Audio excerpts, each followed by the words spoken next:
په نیمروز کې د طالبانو لوی اقدام د ایران خلاف یې څه وکړل پوره جزئیات په افغان نیوز کې راسره وګورئ.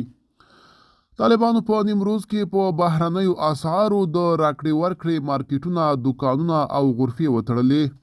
په نیمروز ولایت کې هغه مارکیټونه، دوکانونه او غرفې وتړل شوې چې په بهرنیو اسعارو راکړه ورکړه کوله.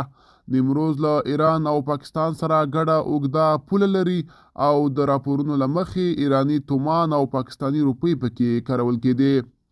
د طالبانو ولایتي چارواکو پرون دوشنبې د یوې اعلامیې په خپرولو سره ویلي چې د اقدام یې د ښاري نظم د کمیټې په وړاندې کړی دی. اعلامیه زیاتوي چې دا پریکړه له څو سپارښتنو وروسته عملي شوه. که څه هم د افغانستان په بیلابیلو سرحدي ولایتونو کې د بهرنیو اسعارو د کارونې د مخنیوي لپاره د افغانستان د تیر نظام لخوا هم هڅې شوې وي، خو تر څه موده وروسته بیا په تومان یا پاکستاني روپیو پلور او پیر کېده. بلخوا د طالبانو کورنیو چارو وزارت وایي د دوی 888 ځانګړې قطعې هغه ماشوم د انسان تښتونکو له منګولو څخه خلاص کړ چې څو ورځې وړاندې په بلخ ولایت کې تښتول شوی و او ویډیو یې په ټولنیزو شبکو کې خپرېده.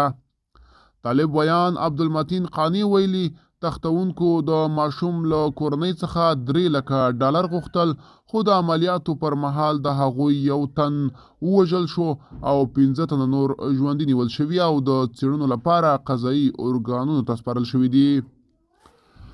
طالبان داسې مهال دغه ماشوم د خوشي کولو خبر ورکوي چې له څه وخت راهیسې په کابل او ولایتونو کې د انسان تښتونې پیښې زیاتې شوي دي.